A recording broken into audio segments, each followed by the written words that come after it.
പരിശുദ്ധ അമ്മ മാതാവിനും തിരുകുമാരനും 1000 നന്ദി. എൻ്റെ പേര് ജിറ്റി ഫ്രാൻസിസ്.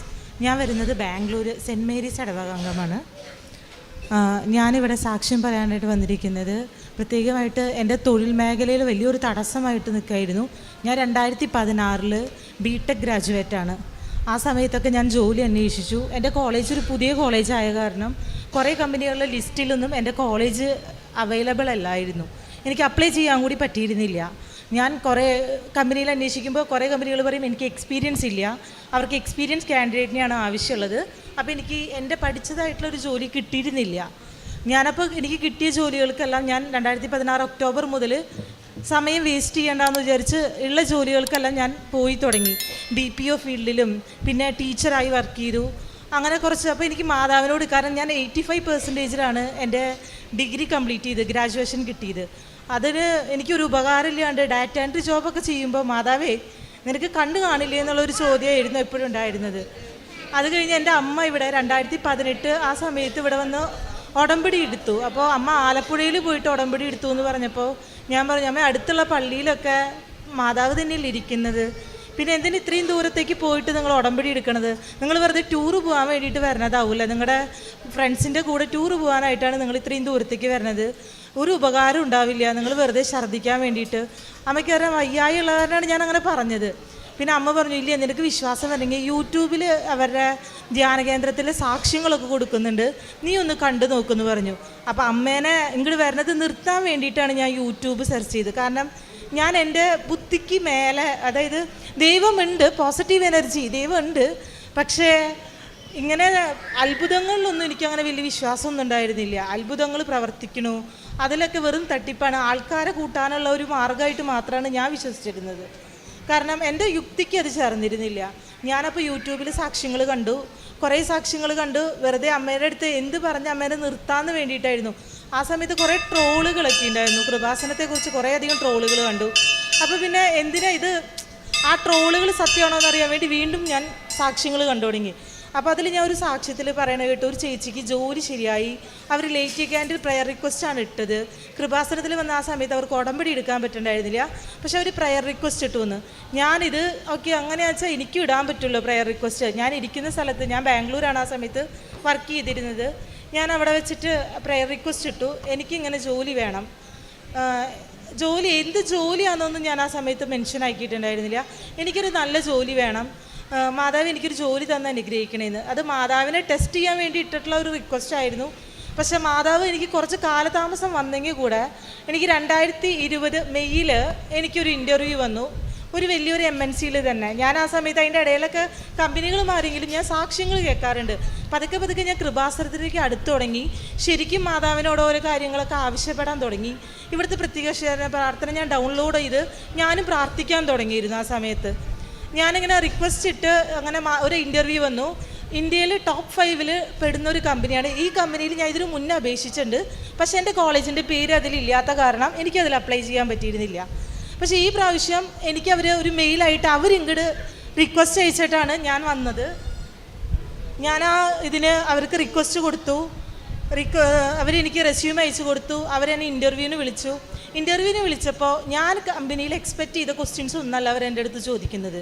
അവർ ഭയങ്കര ലോ ലെവൽ ക്വസ്റ്റ്യൻസ് ചോദിക്കണം. കാരണം എനിക്ക് ഡൗട്ട്, കുറേ ഫ്രോഡ് ആ സമയത്ത് കുറേ ഫ്രോഡുലൻ്റ് ആയിട്ടുള്ള കുറേ ഇതുകളും ഇൻ്റർവ്യൂസൊക്കെ നടക്കുന്നുണ്ടായിരുന്നു. അപ്പോൾ അങ്ങനെ എന്നെ പറ്റിക്കാനായിരിക്കും, എൻ്റെ കയ്യിൽ നിന്ന് പൈസ വാങ്ങാനായിരിക്കും, തട്ടിപ്പായിരിക്കും എന്നാണ് ഞാൻ വിചാരിച്ചിരുന്നത്. ഞാൻ ഇൻ്റർവ്യൂ അറ്റൻഡ് ചെയ്തു. ജോബിന് ഓഫർ ലെറ്റർ അവർ നമുക്ക് ഓഫർ ലെറ്റർ അസൈൻ ചെയ്യണവരിക്കും ഞാനത് വിശ്വസിച്ചിരുന്നില്ല. ഞാൻ കറൻ്റ് കമ്പനിയിൽ റിസൈനേഷൻ പേപ്പർ ഇട്ടുണ്ടായിരുന്നില്ല. എനിക്ക് മെയ് 31-ാം തീയതി ഓഫർ ലെറ്റർ റിലീസാക്കി. ഞാൻ ചെയ്തിരുന്ന അതേ വർക്കിൽ ലീഡിൻ്റെ ഒരു പൊസിഷനിലാണ് എനിക്ക് അവർ ഓഫർ ലെറ്റർ തന്നത്. പക്ഷേ ഞാനപ്പോൾ ഓഫർ ലെറ്റർ തന്നപ്പോൾ ഞാൻ അവരുടെ അടുത്ത് എനിക്ക് തരാൻ സാധ്യതയില്ലാത്ത, അതായത് 100% മേലെ സാലറിയാണ് ഹൈക്കായിട്ട് ചോദിച്ചിരുന്നത്. കാരണം ഒരിക്കലും അത് കള്ളന്മാർ പറ്റിക്കുന്നവരാണെന്ന് വെച്ചാൽ ഒരിക്കലും നമുക്ക് അത്രയും സാലറി ഒന്നും തരത്തില്ലല്ലോ. അങ്ങനെ പറഞ്ഞ് പരീക്ഷിക്കാൻ വേണ്ടി ചോദിച്ചതാണ്. പക്ഷേ അവരത് ആക്സെപ്റ്റ് ചെയ്തു. അവരെനിക്ക് ജോബ് ഓഫർ ഇത് ചെയ്തപ്പോൾ ഞാൻ ചോദിച്ച സാലറിയെക്കാട്ടും വിട്ടിട്ട് 2 രൂപ കൂട്ടിയിട്ടാണ് അവരെനിക്ക് തന്നത് സാലറി. ഞാനപ്പോൾ ജോയിൻ ആക്കാമെന്ന് വിചാരിച്ച് പേപ്പറിൽ ഇവിടെ കറൻറ്റ് കമ്പനിയിൽ ഞാൻ റിസൈനേഷൻ പേപ്പർ ഇട്ടു. റെസിഗ്നേഷൻ പേപ്പർ ഇട്ട് ഒരു 90 ഡേയ്സ് അവർ അക്സെപ്റ്റ് ചെയ്തു. സെപ്റ്റംബർ 2 ഞാൻ പുതിയ കമ്പനിയിൽ ജോയിൻ ചെയ്യാണ്. അപ്പോൾ അതിന് മുന്നേ ഞാൻ മാതാവിൻ്റെ അടുത്ത് വന്ന് ഞാൻ ഉടമ്പടി എടുത്തു. കാരണം ഞാൻ ലേറ്റ് ക്യാൻഡിൽ പ്രയർ റിക്വസ്റ്റ് അല്ല ഇട്ടിരുന്നുള്ളൂ, ഉടമ്പടി എടുത്തിട്ടുണ്ടായിരുന്നില്ല. ഉടമ്പടി എടുത്തിട്ട് ഞാൻ തിരിച്ചു പോകുമ്പോൾ എനിക്ക് ഓൾറെഡി ഉടമ്പടിയിൽ അപ്പോൾ ഒരു നിയോഗം നടന്നിട്ടാണ് ഞാൻ ഇവിടെ വന്ന് പോകുന്നത്. അപ്പോൾ ഇവിടെ സാക്ഷ്യങ്ങൾ പറയാൻ പറ്റുമെന്നൊക്കെ അറിഞ്ഞു. ഞാൻ പക്ഷെ പറഞ്ഞില്ല, ഇത് ശരിക്കുള്ളതാണോ എന്ന് നമ്മൾ ജോയിൻ ആക്കിയതിന് ശേഷം പറയാമെന്ന് വിചാരിച്ചു. പോണ സമയത്ത് ഞങ്ങളുടെ കാറിലാണ് വന്നത്, ഞാൻ, ഹസ്ബൻഡ്, പിന്നെ എൻ്റെ ചേച്ചിയുടെ ഒരു കൊച്ച്, ചേച്ചി, അങ്ങനെയൊക്കെ ആയിട്ട് വന്നത്. എടപ്പള്ളി അവിടുത്തെ ട്രോളിൻ്റെ അപ്പുറം കഴിഞ്ഞപ്പോൾ ഞങ്ങളുടെ വണ്ടി ആക്സിഡൻ്റ് ആയി. ഞങ്ങൾ ഇവിടെ നിൽക്കാനായിട്ട് ബുദ്ധിമുട്ട്, ഭയങ്കര തിരക്കാണ്, കാര്യങ്ങളാണ്, ഞങ്ങൾക്ക് തിരക്കിൽ നിൽക്കാൻ പറ്റുന്നില്ല, ഭയങ്കര ഉഷ്ണമാണെന്നൊക്കെ പറഞ്ഞിട്ടാണ് ഞങ്ങൾ ഇവിടെ നിന്ന് പോയത്. പക്ഷെ അവിടെ എത്തിയപ്പോൾ ഞങ്ങളുടെ വണ്ടിയുമേ വേറൊരു വണ്ടിക്കാരൻ വന്നിട്ട് അവൻ സഡൻ ബ്രേക്ക് ഇട്ടിട്ട് അത് വണ്ടി ഇടിച്ച് ആകെ ഞങ്ങൾക്ക് നഷ്ടമായിരുന്നു അത്. അപ്പോൾ ഇവിടുന്ന് അതൊരു അനുഭവമായി. ഞങ്ങൾ എൻ്റെ വീട്ടിൽ പോയി. ആദ്യത്തെ അനുഭവത്തിൽ അങ്ങനെ വന്നു. രണ്ടാമതും ഒരു പ്രാവശ്യം ഞങ്ങൾ ജോയിൻ ആക്കി. കുറച്ച് നാൾ കഴിയുമ്പോഴേക്കും എൻ്റെ പ്രോജക്റ്റ് എന്താണെന്ന് വെച്ചാൽ റാം ഡൗൺ ആയി. ഞാൻ അവർ ചോദിക്കുമ്പോൾ അവരെന്താ പറയുന്നത് വെച്ചാൽ ഈ ഗ്രേഡ്, അതായത് ഈ പൊസിഷൻ എന്ന് പറയുന്നത് നമുക്ക് സാലറിക്ക് വേണ്ടി മാത്രമായിട്ട് ഇട്ടുള്ളതാണ്. നിങ്ങളുടെ റോള് വേറെ, ജോബ് റോള് വേറെ ആയിരിക്കും, നിങ്ങൾ നോർമൽ ഒരു എംപ്ലോയിയുടെ മാതിരി ആയിരിക്കും, ലീഡൊന്നും അല്ല എന്ന്. അപ്പോൾ തന്നെ എനിക്ക് വിഷമമായി. കാരണം നമ്മൾ മനസ്സിൽ ഒരു ആകാശം മൊത്തം ഉള്ള ഒരാഗ്രഹമായിട്ടാണ് ജോലിക്ക് പ്രവേശിച്ച് മാതാവ് തന്ന ജോലിയിൽ നിന്ന് ഒരു സൈഡിലുണ്ട്, വേറെ സൈഡിൽ നല്ലൊരു കമ്പനിയിൽ ജോലി കിട്ടി, കുറേ ആൾക്കാരുടെ മുന്നിൽ തല ഉയർത്തി നിൽക്കാൻ പറ്റും. പഠിച്ചിട്ട് ഇത്രയും കൊല്ലം, അതായത് പഠിച്ചിട്ട് 4 വർഷത്തിന് ശേഷമാണ് ഞാൻ ആ ജോലിക്ക് പ്രവേശിക്കുന്നത്. 4 വർഷമല്ല, 6 വർഷത്തിന് ശേഷം 2022 ആയപ്പോഴാണ് ഞാൻ ആ ജോലിക്ക് കയറുന്നത്. ആ ജോലിക്ക് കയറിയിട്ട് 6 വർഷത്തിന് ശേഷം കിട്ടിയ ജോലിയിൽ എൻ്റെ പ്രതീക്ഷകളൊക്കെ തകർന്നു തുടങ്ങി. ഞാൻ അവിടെ കയറി 1 മാസമായപ്പോൾ 1 മാസത്തെ സാലറി എൻ്റെ അക്കൗണ്ടിൽ ക്രെഡിറ്റ് ആയി. പിറ്റേ ദിവസം ഞാൻ റെസിഗ്നേഷൻ പേപ്പർ ഇടാൻ തീരുമാനിച്ചു. കാരണം വെച്ചാൽ ഞാൻ പ്രതീക്ഷിച്ച ജോലിയല്ല അവരെനിക്ക് തന്നത്. ഇത് റെസിഗ്നേഷൻ പേപ്പർ ഞാൻ ഇട്ടു, അതൊരു വെള്ളിയാഴ്ചയായിരുന്നു. പിറ്റത്തെ ദിവസം എനിക്ക് ശനിയാഴ്ച ഞാൻ കൺസീവ് ആണെന്ന് അറിയാണ്. അപ്പോൾ എനിക്ക് ജോലി വീണ്ടും അന്വേഷിക്കാനൊക്കെ ആയിട്ട് ഭയങ്കര ഒരു ബുദ്ധിമുട്ടാണ്. കുട്ടീനെ വയറിൻ്റെ ഉള്ളിൽ വെച്ചിട്ട് ഇങ്ങനെ ഒരു കുട്ടീനെ വെച്ചിട്ട് ഞാൻ തേടാന്നുള്ള റിസ്ക് എടുക്കാൻ തയ്യാറാവാത്ത കാരണം ഞാൻ വീണ്ടും റിവോക്ക് ചെയ്തു എൻ്റെ റെസിഗ്നേഷൻ പേപ്പർ. ഞാനൊന്നും തന്നെ എക്സ്ട്രാ കോഴ്സൊന്നും ചെയ്തിട്ടില്ല. ആ കമ്പനിയിൽ ആ പ്രോജക്റ്റ് റാം ഡൗൺ ആയി. റിസിഷൻ കാരണം പ്രോജക്റ്റ് റാം ഡൗൺ ആയി. നിങ്ങൾ ബിടെക് ഗ്രാജുവേറ്റ് അല്ലേ, നിങ്ങൾക്ക് ഐ ടിയിലേക്ക് ഞങ്ങൾ ട്രാൻസിഷൻ തരാമെന്ന് പറഞ്ഞിട്ട് എന്നെ ഐ ടിയിലേക്ക് അവർ മൂവ് ചെയ്തു. എനിക്ക് യാതൊരു ക്വാളിഫിക്കേഷനും ഇല്ല. എനിക്ക് റെസിഗ്നേഷൻ പേപ്പർ ഇട്ടപ്പോൾ ഞാൻ മാതാവിൻ്റെ മുന്നിൽ പോയിട്ട് മാതാവിനോട് ഞാൻ പ്രാർത്ഥിക്കുക എന്നല്ല ചെയ്തത്, ഞാൻ പോയി വർത്താനം പറയുക ചെയ്ത്. മാതാവേ, ഞാൻ നിന്നെ വിശ്വസിച്ചിട്ട് വേറൊരു കമ്പനിയിൽ റെസിഗ്നേഷൻ കൊടുത്ത് ഞാൻ ഇവിടെ വരും ചെയ്തു. ഇപ്പോൾ 1 മാസത്തെ സാലറി ഉണ്ട്, ഞാൻ എങ്ങനെ റൺ ചെയ്യുമെന്ന് എനിക്കറിയില്ല. ഒരു കൊച്ചുമായിപ്പോൾ ഒരു ജോലിക്ക് താല്പര്യമില്ലാണ്ട് പോവാന്നുള്ളത് വളരെ ഒരു ബുദ്ധിമുട്ട് പിടിച്ച കാര്യമാണ്. എന്നെ നീ പരീക്ഷിക്കാൻ വേണ്ടിയിട്ടാവില്ല ഇതൊക്കെ ചെയ്തത്. കുഴപ്പമില്ല, ഞാൻ ഉടമ്പടി എടുത്തിട്ടുണ്ടല്ലോ, നീ എനിക്ക് തന്നതല്ല, ഞാൻ സ്വീകരിക്കാൻ തയ്യാറാന്ന് പറഞ്ഞ് ഞാൻ വീണ്ടും റിവോക്ക് ചെയ്തിട്ട് ഞാൻ ജോയിൻ ആക്കി. 15 ദിവസം എനിക്ക് അവിടെ നിന്ന് എടുത്തുള്ളൂ. ഞാൻ സെപ്റ്റംബർ മാസം ആണ്, ജൂലൈ 27 ഇവിടെ വന്ന് ഉടമ്പടി എടുത്തത്. ഞാൻ ഉടമ്പടി എടുത്ത് ആ ഒരു 15-18 ദിവസത്തിനുള്ളിൽ മാതാവ് എന്ത് ചെയ്തെന്ന് വെച്ചാൽ എൻ്റെ ജോലിയുടെ കാര്യത്തിൽ ഒരു സംസാരിച്ചിട്ട് എനിക്ക് ട്രാൻസിഷൻ ഐ ടിയിലേക്ക് ഞാൻ മൂവായി. അതേ കമ്പനിയിൽ ഐ ടിയിൽ എൻ്റെ കഴിവ് കൊണ്ട് ഒരിക്കലും കിട്ടില്ല. ഇവിടെ അച്ഛൻ not by merit but by grace എന്ന് പറഞ്ഞിട്ട് അച്ഛൻ പറയുമ്പോൾ ഞാൻ എപ്പോഴും ചിന്തിക്കാറുണ്ട് എൻ്റെ യുക്തിക്ക്. അതെ, മാതാവ് പോയി ഇൻ്റർവ്യൂ അറ്റൻഡ് ചെയ്യും, മാതാവ് പറയും എന്തൊക്കെ വിവരദോഷമാണ് പറയുന്നത്. കുറേ എഡ്യൂക്കേറ്റഡ് അല്ലാത്ത അൺഎഡ്യൂക്കേറ്റഡ് പീപ്പിൾസിനെ നമുക്ക് പറ്റിക്കാൻ ഈസിയാണ്. അത് കാരണമാണ് ഇങ്ങനത്തെ കാര്യങ്ങളൊക്കെ നടക്കുന്നത്. അങ്ങനെ വിചാരിച്ച ഒരാളായ ഞാനാണ് ഇന്നിവിടെ നിന്ന് പറയുന്നത്. എനിക്ക് ഒന്നും തന്നെ ഞാൻ കോഴ്സ് പഠിച്ചിട്ടില്ല. എൻ്റെ കയ്യിൽ എൻ്റെ എഞ്ചിനീയറിംഗ് ഡിഗ്രി മാത്രമേ ഉള്ളൂ. എനിക്കിപ്പോൾ ഞാൻ ഒരു സോഫ്റ്റ്വെയർ എഞ്ചിനീയറായിട്ട് ഞാൻ വിചാരിച്ചതിനെക്കാട്ടും കൂടുതൽ സാലറിയിലാണ് ഇപ്പോൾ ഞാൻ വർക്ക് ചെയ്യുന്നത്. അത് കഴിഞ്ഞ് എനിക്ക് എൻ്റെ മോനെ ഞാനിവിടെ വന്ന് ഉടമ്പടി എടുത്തപ്പോൾ 6ാമത്തെ നിയോഗമായിട്ട് വെച്ചതാണ്. എൻ്റെ വീട്ടിൽ 5 മക്കളാണ്. അപ്പോൾ ഞങ്ങൾക്കൊരു ആങ്കൊച്ചിനെ വേണമെന്ന് പറഞ്ഞിട്ട് ഞാൻ വെറുതെ ഒരു നിയോഗം, എൻ്റെ കല്യാണം കഴിഞ്ഞ് അധികം വർഷമൊന്നും ആയിട്ടില്ല, 1 വർഷമായിട്ടുള്ളൂ. അപ്പം ഞാൻ നിയോഗം വെച്ചു എനിക്ക് ആങ്കൊച്ചിനെ വേണം. കാരണം വെച്ചാൽ 6ാമത്തെ നിയോഗം അവിടെ ഉടമ്പടിയുടെ ഇത് പറയുന്ന സമയത്ത് ആ ചേച്ചി പറഞ്ഞു നടക്കാത്ത നിയോഗങ്ങൾ വെക്കുക, മാതാവിന് ഇഷ്ടമുള്ളത് മാതാവ് തരട്ടെ എന്ന് പറഞ്ഞ് ഗ്യാപ്പ് ഫില്ല് ചെയ്യണ്ട, നിങ്ങൾ വേണമെങ്കിൽ അങ്ങനെ ഒഴിച്ചിട്ടോളാൻ പറഞ്ഞു. പക്ഷെ ഞാൻ എഴുതി എനിക്ക് 6ാമത് എനിക്ക് ആങ്കൊച്ചിനെ വേണം, ആങ്കൊച്ചിനെ തന്നെ തരാൻ വെച്ചാൽ അപ്പം മാതാവ് തരുന്ന ആൾ എനിക്ക് മനസ്സിലാവുമല്ലോ, അപ്പോൾ എനിക്ക് വേണമെന്ന്. ഞാൻ ഇവിടുന്ന് പോയി 1 മാസത്തിനുള്ളിൽ ഞാൻ കൺസീവായിട്ട് ഞാൻ ഹോസ്പിറ്റലിൽ പോയപ്പോൾ എനിക്ക് BP 140 മേലെയാണ്, ഹൈ ബ്ലഡ് പ്രഷർ. അപ്പോൾ ആദ്യത്തെ ഒരു എക്സൈറ്റ്മെൻറ്റിലായിരിക്കും എന്ന് വിചാരിച്ച് ഞങ്ങളത് ശ്രദ്ധിച്ചില്ല. ഡോക്ടർ പറഞ്ഞു BP ഇത്തിരി കൂടുതലാണ്, കുറച്ച് ശ്രദ്ധിച്ചോളൂ എന്ന് പറഞ്ഞു. പിന്നത്തെ തുടർച്ചയുള്ള ചെക്കപ്പുകളിലൊക്കെ പോയപ്പോഴും BP ആയി. 3ാമത്തെ മാസം അവർ 2ാമത്തെ മാസത്തിൽ സ്കാനിങ് വന്നു. സ്കാനിങ് വന്നപ്പോൾ അവർ പറഞ്ഞു കുഴപ്പമൊന്നുമില്ല, ശ്രദ്ധിച്ചാൽ മതി, ബെഡ് റെസ്റ്റ് എടുക്കണമെന്ന്. അപ്പോൾ എൻ്റെ ഈ ജോലിയും ഇതെല്ലാം കൂടിയിട്ട് എനിക്ക് ബെഡ് റെസ്റ്റ് കിട്ടുമോ എന്നറിയില്ല. പക്ഷെ മാതാവ് അതും നടത്തി തന്നു. ഞാൻ കുറച്ച് കഴിഞ്ഞ് എനിക്ക് 3-ാമത്തെ മാസമായി ഇപ്പോൾ NT സ്കാൻ ചെയ്യണം. 14 വീക്കിൽ NT സ്കാൻ ചെയ്യണം. NT സ്കാൻ ചെയ്തപ്പോൾ എനിക്ക് മൊത്തം പ്രോബ്ലമാണ്. എൻ്റെ റൈറ്റ് യൂട്ടറിൻ ആർട്ടറി വന്നിട്ട് അവർ വിചാരിക്കുന്ന ലെവലിനെക്കാട്ട് വിട്ട് അതിൻ്റെ PI 3% വിട്ട് കൂടുതലാണ്. അപ്പോൾ കുട്ടി വളരും തോറും കുട്ടിക്കുള്ള ബ്ലഡ് സർക്കുലേഷൻ കുറഞ്ഞു തുടങ്ങും. ഈ കുട്ടിക്ക് വളർച്ച എത്താണ്ട് ഒന്നില്ലെങ്കിൽ പ്രീമച്ചർ ഒരു 8 മന്ത് വരെയൊക്കെയാണ് അവരുടെ ഒരു കാൽക്കുലേഷനിൽ ഈ കുട്ടീനെ നമുക്ക് വയറിൻ്റെ ഉള്ളിൽ വെക്കാൻ പറ്റുള്ളൂ. അതിന് മേലെ ഒന്നില്ലെങ്കിൽ ഓപ്പറേഷൻ ചെയ്ത് കുട്ടീനെ എടുക്കണം. പക്ഷേ ഓപ്പറേഷൻ ചെയ്യാൻ പറ്റത്തില്ല, കാരണം എനിക്ക് ഇഞ്ചക്ഷൻ ഭയങ്കര പേടിയാണ്. വെറുതെ ഒരു TT എടുക്കാൻ കൂടെ പോയാൽ കൂടെ എനിക്ക് BP കൂടും. മറ്റുള്ളവർക്ക് കുത്തണം കണ്ടാലേ ഞാൻ കരഞ്ഞു തുടങ്ങും. എനിക്ക് BP കൂടി ഭയങ്കരമായിട്ട് അതെനിക്കൊരു പ്രശ്നമാണ്.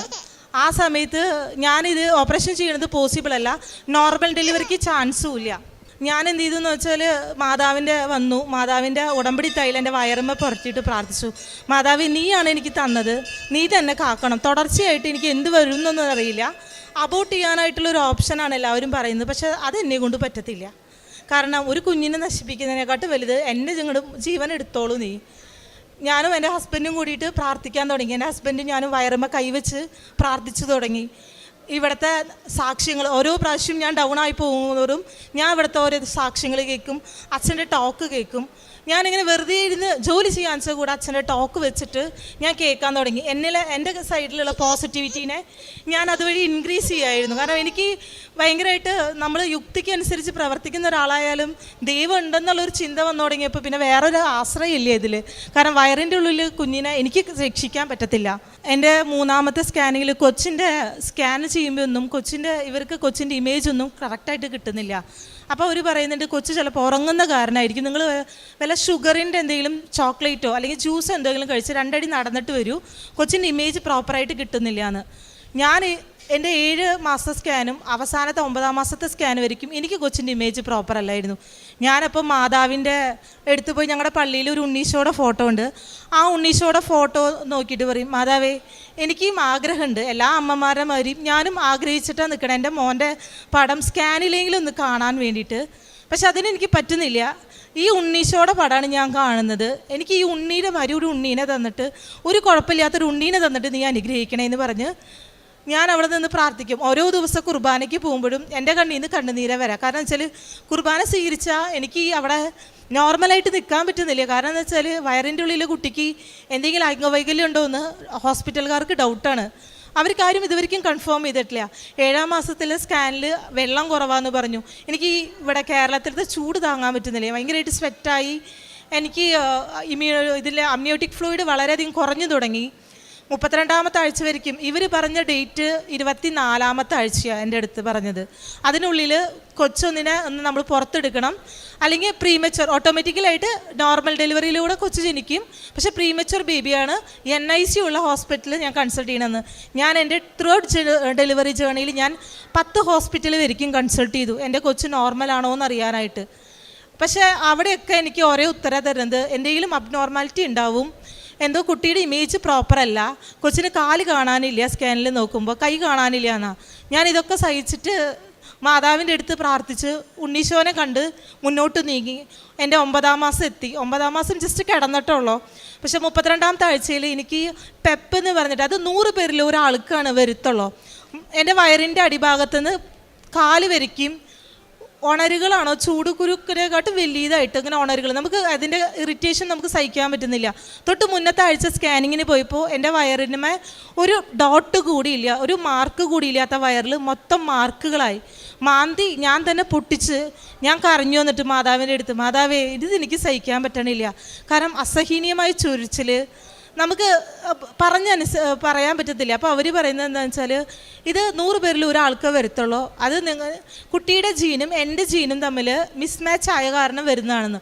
അപ്പോഴും ഞാൻ കൺഫേം ചെയ്തു. ഓക്കെ, മാതാവിനോട് ഞാൻ ചോദിച്ചത് ആങ്കൊച്ചിനെ, അപ്പോൾ ആങ്കൊച്ചാണ്, കാരണം ഫീമെയിൽ ആണെന്ന് വെച്ചാൽ എൻ്റെ ജീനും കുട്ടിയുടെ ജീനും മാച്ച് ആയിരിക്കില്ല, അപ്പോൾ എനിക്കിങ്ങനെ വരത്തില്ലല്ലോ എന്ന് ഞാൻ അപ്പോൾ തന്നെ പ്രെഡിക്റ്റ് ചെയ്തു.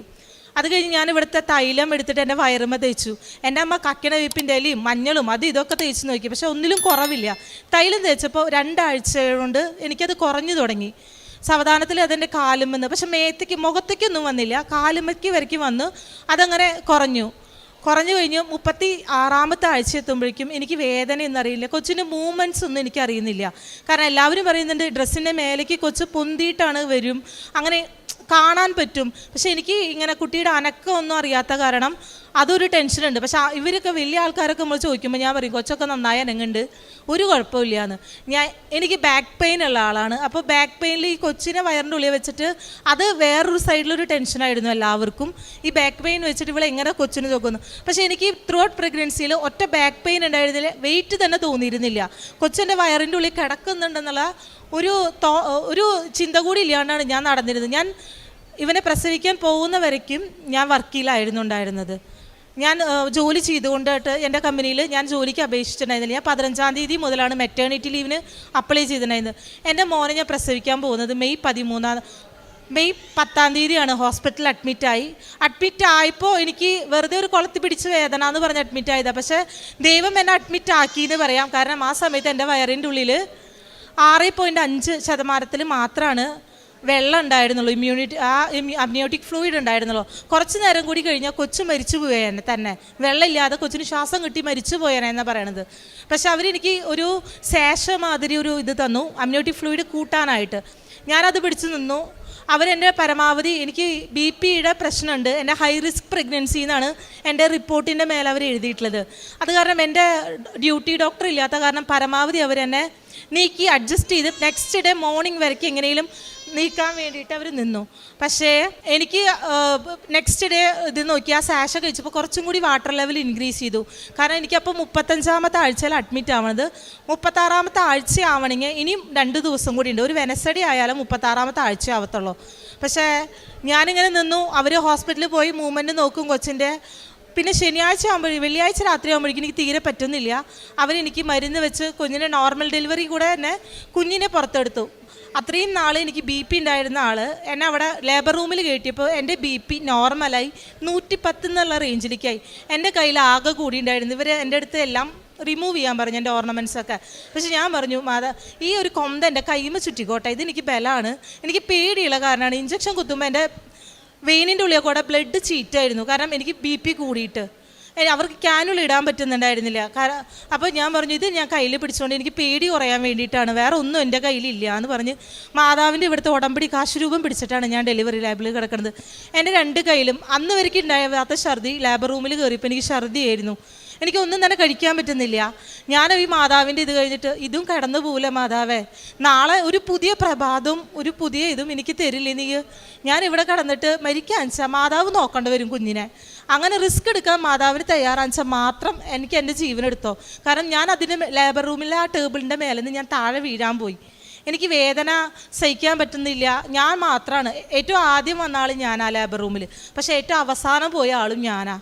കാരണം ഞാൻ അതിൻ്റെ ഇടയിൽ കുറച്ച് മാതാവിൻ്റെ അടുത്ത് ദേഷ്യപ്പെട്ടു. ആ സമയം കാരണം ഒന്ന് തോന്നുന്നു എന്നെ നേരെ അവിടെ കുറച്ച് വൈകിച്ചു മാതാവ് ഞാൻ ചെയ്തതിന് ഉള്ള ആ ഒരു അവിശ്വാസത്തിന് എൻ്റെ അടുത്ത് മാതാവിനോട് ഞാൻ ക്ഷമ യാചിക്കുകയാണ്. കാരണം വെച്ചാൽ ഇപ്പം എൻ്റെ മോന് ഈ മെയ് മാസം 13-ാം തീയതി എൻ്റെ മോന് 1 വയസ്സാവാനും പോണേ. എൻ്റെ മോനെ നിങ്ങളിവിടെ കണ്ടത് ഒരു കുഴപ്പമില്ലാത്ത എന്നെ അമ്മ എന്ന് വിളിച്ചില്ലെങ്കിൽ കൂടെ മാതാവിനെ അമ്മ എന്ന് വിളിക്കണ ഒരു മോനെ മാതാവ് എനിക്ക് തന്നു.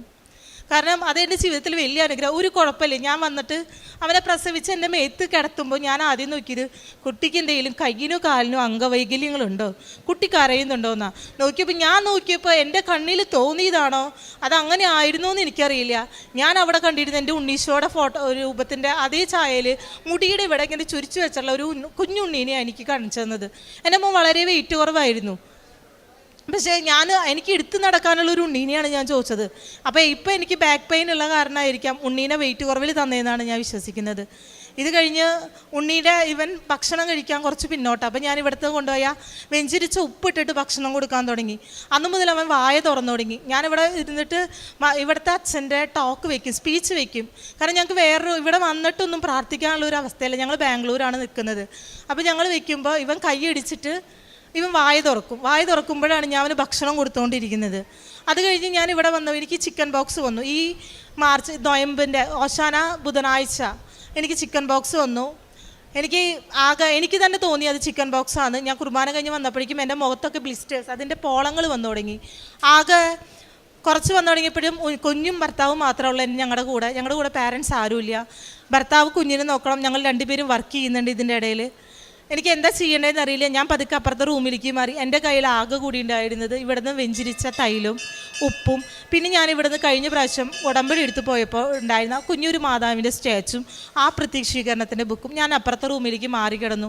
ഞാൻ എൻ്റെ മേലെ ആ മാതാവിൻ്റെ സ്റ്റാച്ചു വെച്ചിട്ട്, മാതാവേ, എനിക്കിത് ചിക്കൻ ബോക്സ് ആണെന്ന് അറിയില്ല, ഒന്നും അറിയത്തില്ല, പക്ഷേ നീ എന്നെ കാത്തോളണം. എനിക്ക് ലീവ് പറയണമെങ്കിൽ, എൻ്റെ ഓഫീസിൽ ലീവ് കിട്ടണമെങ്കിൽ ഞാനിത് കൺഫേം ആക്കണം. അതിന് തിങ്കളാഴ്ച വരയ്ക്ക് ഞാൻ വെയിറ്റ് ചെയ്യണം. തിങ്കളാഴ്ചയാണ് എനിക്ക് ഡോക്ടറിന് അപ്പോയിൻമെൻറ്റ് കിട്ടത്തുള്ളൂ. അതുവരെയ്ക്കും എൻ്റെ കുഞ്ഞിന് പാല് കൊടുക്കണതാണ്. ഞാൻ എങ്ങനെ പാല് കൊടുക്കുക? അതിന് ഭക്ഷണം കൊടുക്കണമെങ്കിൽ ഞാൻ കൊടുത്താലേ കഴിക്കുള്ളൂ. ഇവന് ഞാൻ എടുത്തിട്ടുണ്ട്. ഇവന് വന്നു കഴിഞ്ഞാൽ എനിക്ക് എങ്ങനെ അവനെ മാനേജ് ചെയ്യാമെന്ന് കൂടെ അറിയത്തില്ല. മാതാവ് ഇനി നോക്കണേന്ന് പറഞ്ഞ് ഞാൻ അവിടെ കിടന്നു. കഞ്ഞി വെച്ച് തന്നതിൽ ഞാൻ ഇവിടുന്ന് വെഞ്ചരിച്ച ഉപ്പും, പിന്നെ എൻ്റെ മേത്തൊക്കെ ഈ പോളങ്ങൾ വന്നിട്ടുള്ള പോളത്തിലൊക്കെ ഞാൻ എന്ത് ചെയ്തു, ഇവിടുത്തെ തൈലം എടുത്ത് പുരട്ടാൻ തുടങ്ങി. ചൊവ്വാഴ്ചയായി, തിങ്കളാഴ്ച ഡോക്ടറിൻ്റെ അടുത്ത് കൺഫേം ചെയ്തു ചിക്കൻ ബോക്സ് ആണ്. കാരണം കയ്യിലുള്ള ബ്ലിസ്റ്റേഴ്സ് കണ്ടപ്പോൾ തന്നെ അവർ പറഞ്ഞു ഇത് ചിക്കൻ ബോക്സ് ആണ്, നിങ്ങൾ കുഞ്ഞായിട്ട് അത്ര ഇതാവരുത്, നിങ്ങൾ കുഞ്ഞിനെ കുറച്ച് മാറ്റി നിർത്തണം എന്ന് പറഞ്ഞു. നിങ്ങൾ ഐസൊലേറ്റഡ് ആയിട്ട് ഹോം ഐസൊലേഷനിൽ കഴിയണമെന്ന് പറഞ്ഞു. എനിക്ക് ഹോം ഐസൊലേഷനിൽ പോയിട്ട് അവൻ്റെ അടുത്തുനിന്ന് മാറി നിൽക്കുക, 1 മിനിറ്റ് മാറി നിൽക്കാൻ കൂടി അവൻ സമ്മതിച്ചിട്ടില്ല. ഞാൻ എൻ്റെ കുഞ്ഞിൻ്റെ കൂടെ എഴുതി നിൽക്കുന്നുണ്ടായിരുന്നത്. മാതാവ് അതും വരുത്താതെ എന്നെ സഹായിച്ചു. കാരണം ചൊവ്വാഴ്ച ആയപ്പോഴാണ് എനിക്ക് മൊത്തം ത്രോട്ട് ബോഡി എനിക്ക് പൊളങ്ങൾ പൊന്നു. ഞാൻ എല്ലാ സ്ഥലത്തും മാതാവിൻ്റെ ഈ തൈലം പറ്റി. പിന്നെ ഞാൻ ഉപ്പ് ഭക്ഷണത്തിലിട്ട് കഴിക്കാൻ തുടങ്ങിയപ്പോൾ ചൊവ്വാഴ്ച പൊന്തിയത് ഒരിക്കലും എല്ലാവരും, എൻ്റെ അമ്മ വന്ന് പറഞ്ഞു 7 ദിവസം അല്ലെങ്കിൽ 21 ദിവസമാണ്. എനിക്ക് പൊന്തിയതെന്ന് വെച്ചാൽ കറുപ്പ നിറമുള്ളതാണ്. അപ്പോൾ ഭയങ്കര ദിവസങ്ങൾ പിടിക്കും അത് പോവാനായിട്ട്. ഇനിയുള്ളത് വെള്ളിയാഴ്ചയാണ്. അപ്പോൾ കുമ്പസാരിച്ചിട്ടില്ലേ ഞാൻ. എനിക്ക് വെച്ചാൽ കുമ്പസാരിച്ച് കുർബാന സ്വീകരിക്കണം. കാരണം എൻ്റെ മോൻ്റെ ആദ്യത്തെ നോയമ്പാണ്. ഞാൻ അവന് എന്ത് കാണിച്ചു കൊടുക്കണം, അതാണ് അവൻ്റെ ജീവിതത്തിൽ ഉണ്ടാവാന്നുള്ള ഒരു ബോധ്യം എനിക്കുള്ള കാരണം ഞാൻ കുമ്പസാരിക്കാൻ പോകണം, കുർബാന സ്വീകരിക്കണം എന്നുള്ള ഒരാഗ്രഹം എന്നിൽ വളരെ ഇതായിട്ട് നിൽക്കുമായിരുന്നു. ഞാൻ അവിടെ കിടന്ന് പ്രത്യക്ഷീകരണ പ്രാർത്ഥന ചൊല്ലി. എനിക്ക് വേറെ ഒന്നും ചെല്ലാൻ പറ്റില്ല, വേറെ ഒന്നും ചെയ്യാൻ പറ്റില്ല. അതിൻ്റെ ഉള്ളിൽ ഞാൻ തന്നെ കിടന്ന് പ്രാർത്ഥന ചൊല്ലി മേത്ത് വെളിച്ചെണ്ണയൊക്കെ തേച്ച് ഞാൻ അവിടെ കിടക്കാം. അപ്പോൾ ഇവർ പറയുന്നുണ്ട്, എൻ്റെ അടുത്ത് പറയുന്നത് വെച്ചാൽ ഡെയിലി കുളിക്കാനാണ് പറയുന്നത്. പക്ഷേ ഇവർ ഒരു സൈഡിൽ നിന്ന് പറയുന്നുണ്ട് ഡെയിലി കുളിക്കാൻ പാടില്ല, ഇതിന് 7 ദിവസം കഴിഞ്ഞാൽ കുളിക്കാൻ പാടുള്ളൂ. ഞാൻ രണ്ടും കൽപ്പിച്ച് 2 നേരം വെളിച്ചെണ്ണ തേച്ച്, മാതാവിൻ്റെ വെളിച്ചെണ്ണ തേച്ച് കുളിക്കാൻ തുടങ്ങി. വെറും 4 ദിവസമാണ് എൻ്റെ മേത്ത് ഈ പൊളങ്ങളിൽ നിന്നുള്ളൂ. 4 ദിവസത്തിനുള്ളിൽ അത് എങ്ങനെ പോയി എന്നൊന്നും എനിക്കറിയില്ല. എൻ്റെ മുഖത്ത് മേത്ത് ആൾക്കാർ കാണാവുന്ന ഇടത്തിലുള്ള എല്ലാ പൊളങ്ങളും പോയി. കാരണം വെച്ചാൽ എനിക്ക് പള്ളിയിൽ നിൽക്കുമ്പോൾ നാണക്കേടല്ലേ. ആ പൊളങ്ങളൊക്കെ എനിക്ക് മാതാവ് മാറ്റി തന്നു. കാരണം എൻ്റെ മോൻ പൊട്ടിക്കിച്ചില്ല, ഒറ്റ പൊളങ്ങളും വന്നില്ല. എൻ്റെ മോനും ഹസ്ബൻഡിനും ഒരു കുഞ്ഞു പൊളം കൂടി വരുത്താണ്ട് മാതാവ് അത് മാറ്റി തന്നു. പിന്നെ ഞാൻ ഇവിടുന്ന് പ്രേക്ഷിത പ്രവർത്തനമായിട്ട് ഞാൻ ചെയ്തിരുന്നത്, ഞാൻ വർക്ക് ചെയ്യുന്ന ആളെ എനിക്ക് വേറെ ഇവിടുത്തെ പത്രങ്ങൾ ഞാൻ പ്രാർത്ഥിച്ച് കൊടുക്കാൻ തുടങ്ങി. എനിക്ക് വിശ്വാസം വന്നു തുടങ്ങിയപ്പോൾ ഞാൻ എൻ്റെ വിശ്വാസത്തിന് ഞാൻ എൻ്റെ മോനെയും കൊണ്ടുപോയിട്ടാണ് ഞാൻ പത്രം കൊടുക്കാൻ തുടങ്ങിയത്.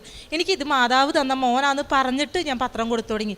കുറേ പേര് എൻ്റെ അടുത്ത് വേണ്ട ഞങ്ങളതിൽ ഉണ്ടെന്ന് പറയും. ഞാൻ അപ്പോൾ കൊടുക്കില്ലേ ചേച്ചി, ഞാൻ പിന്നെ വേറെ ആർക്കെങ്കിലും കൊടുത്തോണ്ടെന്ന് പറഞ്ഞ് തിരിച്ച് വാങ്ങും.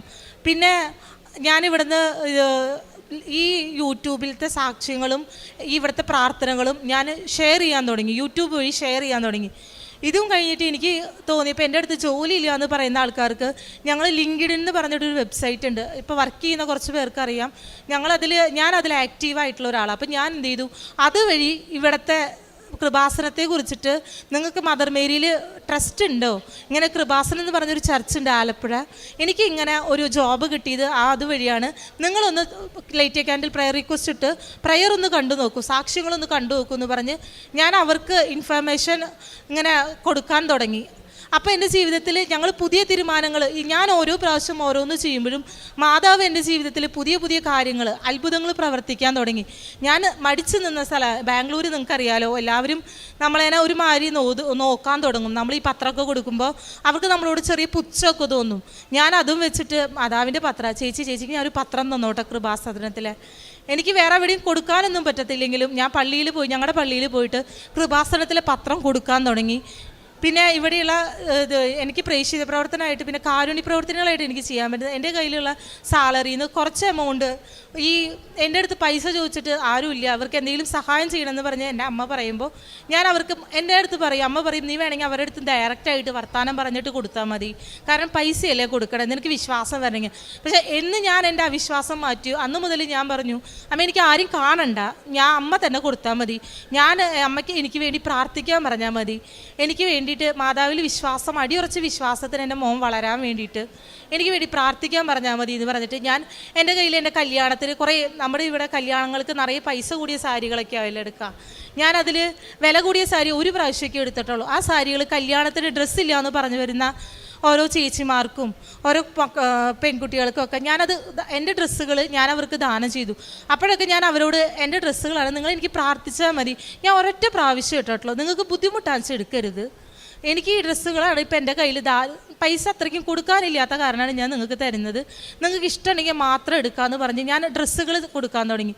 പിന്നെ ആശുപത്രിയിലേക്കൊന്നും പോയിട്ട് എനിക്ക് ഇപ്പോൾ ഈ കുഞ്ഞിനെ വെച്ചിട്ട് വേറെ ഒന്നും ചെയ്യാനായിട്ട് പറ്റത്തില്ല. അപ്പോൾ എൻ്റെ വീടിൻ്റെ അപ്പുറത്ത് ഉള്ള വീട്ടിൽ അവരുടെ ഹസ്ബൻഡിന് ഓപ്പറേഷൻ കഴിഞ്ഞ് കിടക്കുക. എൻ്റെ മോനെക്കാട്ട് വിട്ട് ഒരു മാസം താഴെയുള്ള ഒരു കുഞ്ഞാണ് അവിടെ. അപ്പോൾ ഞാൻ അവർക്ക് എന്നെ കൊണ്ട് പറ്റാവുന്നത് എൻ്റെ ജോലികളെല്ലാം വെച്ചിട്ടും ഞാൻ അവർക്ക് ഭക്ഷണം ഉണ്ടാക്കി കൊടുത്തു. അവർക്ക് ഹോസ്പിറ്റലിലേക്ക് പോകുന്നതിനുള്ള ഭക്ഷണം, ആ കുഞ്ഞിനുള്ള ഭക്ഷണം, അങ്ങനത്തെ കുഞ്ഞു കുഞ്ഞു സഹായങ്ങൾ എന്നെക്കൊണ്ട് ചെയ്യാൻ പറ്റിയിട്ടുള്ളൂ. പക്ഷേ അമ്മ മാതാവ് എനിക്ക് തന്നിരിക്കുന്ന അനുഗ്രഹങ്ങൾ ഞാൻ ചെയ്ത സഹായത്തിനേക്കാട്ടും ഒത്തിരി മേലെയാണ്. എനിക്കിപ്പോൾ എങ്ങനെ നന്ദി പറയണമെന്നൊന്നും അറിയില്ല. ഞാൻ പറയുന്ന സാക്ഷ്യം നിങ്ങൾക്ക് എത്ര പേർക്ക് വിശ്വാസമാവും എന്നറിയില്ല. കാരണം കുറേ പേര് കള്ള സർട്ടിഫിക്കറ്റ് ഉണ്ടാക്കി ജോലി വാങ്ങുന്ന ഒരു കാലത്ത് എൻ്റെ മനസാക്ഷിയിൽ എനിക്ക് മാതാവിലുള്ളൊരു വിശ്വാസം ഉണ്ടായിരുന്നു, പക്ഷെ കൃപാസനത്തിലൊരു വിശ്വാസം ഉണ്ടായിരുന്നില്ല. ആ വിശ്വാസം പരിശുദ്ധ അമ്മ ഇവിടെ പ്രത്യക്ഷപ്പെട്ടു എന്നുള്ളത് എന്നിലൂടെ 1000 പേര് അറിയാനായിട്ടാണ് ഞാൻ ഇന്ന് ഈ അൽത്താരയിൽ വന്ന് നിൽക്കേണ്ടത്. കാരണം എൻ്റെ വിശ്വാസത്തിന് അടിയുറച്ചതാക്കാനായിട്ട് മാതാവ് എന്നിൽ 1000 അത്ഭുതങ്ങളാണ് ഇതുവരെയ്ക്കും പ്രവർത്തിച്ചത്. അമ്മ മാതാവിന് ഈശോയ്ക്കും 1000 നന്ദി.